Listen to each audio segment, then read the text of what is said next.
Hello and welcome to yet another edition of Evolve Rwanda. How have you been? Have you caught up with all our previous episodes? I hope you have. If you haven't, please do so. There are a lot of things that we've talked about. We've hosted a lot of amazing guests on the show as well. So you catch up with them. And while you're at it, subscribe. Evolve TV is the only place where you're going to hear amazing stories and experiences, and we always welcome your opinions, we welcome your comments. Kindly use the hashtag Evolve Rwanda and leave us a comment anywhere, we will find it.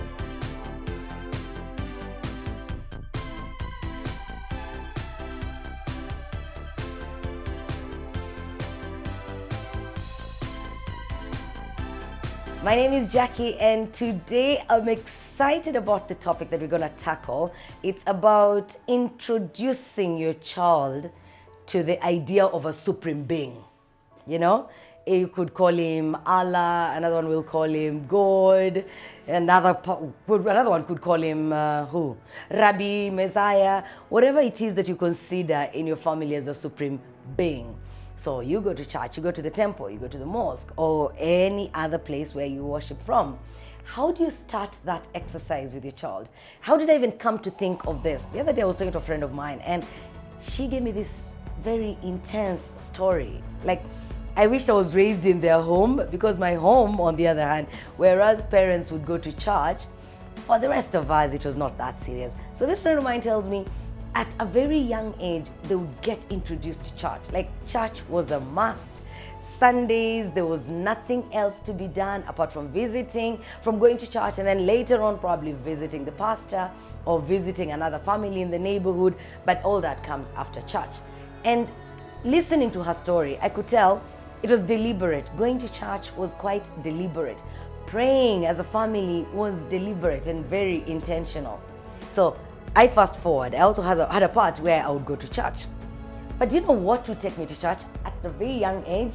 It was tea. Milk tea.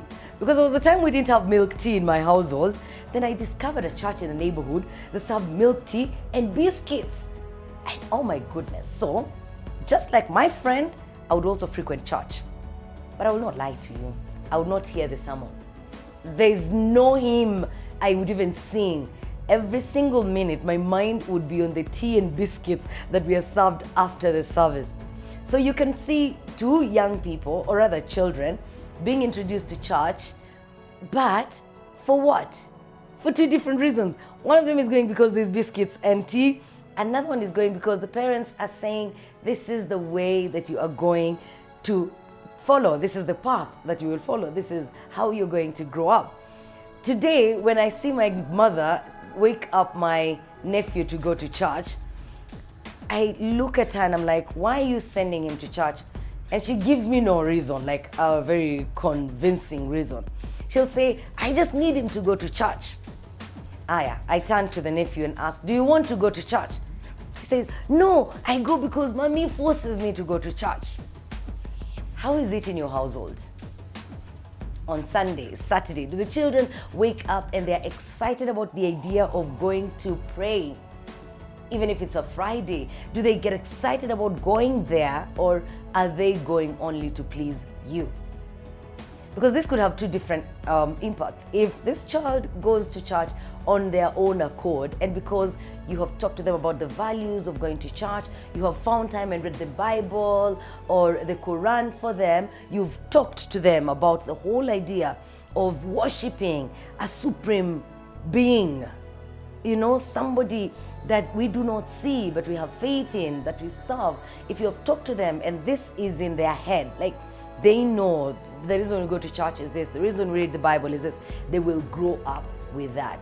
But then if your children are the kind that will go to church just to please mommy and daddy, then you're going to end up with children who will not get anything.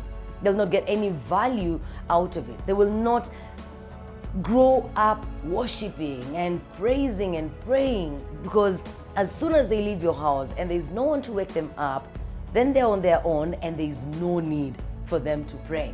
But I think as a parent, what you want to do is you want your child to grow up with that, because even the Bible talks about it. You want to raise your child in a manner in which they will, pray, they will worship that being, because none of us lives a life that is just there and think you will be impactful in life or successful in life. You know, there's that person that we worship, the person that we live our lives in, someone in whose hands we place our dreams, our ambitions, and our plans, because that supreme being is the one that holds our lives in their hands. It depends. If someone is watching us from India, you know that their goods could just be there and they're seeing them.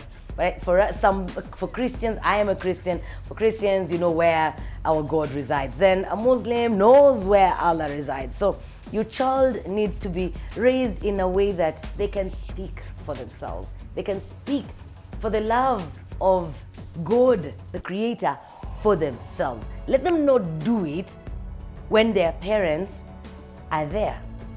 Let it not just be for that. Recently, there's a school that got closed. And the reason for the school to be closed was because it's an Adventist school, first and foremost. We all know that Adventists don't take alcohol, Adventists don't take tea leaves. There are a lot of things that they don't consume because their sect does not allow it. So this Adventist school, we all expect that a school like that has only students from Adventist families. There is a student who jumped over the fence, went out to the village to drink. He came back, and this is a school here in Rwanda. He came back to school. He was drunk and was caught by the teachers. He was handed a letter, and after that happened, the fellow students went on strike. So you'll sit there and wonder, I'm sure during school holidays, this child will be the best around their parents. They're not going to drink. After all, in a house, you don't do that. He will be very, very disciplined during the school holiday. And then he goes back to school and is the one sneaking, jumping over the fence. Why? Because this child's holiness exists only for as long as daddy and mommy are around. They pretend around you, and when you're gone, they do their own things. That's why so many times you'll see someone say, oh, that person is a reverend, that one is a pastor, but their children behaves in a strange way. It's because when they were young, they went to church to please you. As they grew older, the values, you didn't find a better way of teaching them, so the values did not stick. And because they didn't stick, when they grow up, they tend to do things their own way. They tend to live their own life. And that's when you will hear people saying things like, that pastor gave birth to children that behave badly. People will tell other children not to go near the pastor's child. And also, just because the expectations of a pastor are high, but then not all pastors are good parents. So just a bit of what you can do to your child in order to make sure that when you're raising them, eventually when they leave your house, they can still be able to worship that God that you introduced them to. Thank you so much for watching. Please do subscribe to our channel, Evolve TV, and don't you forget to follow us on the different social media networks, Evolve Media. God bless you.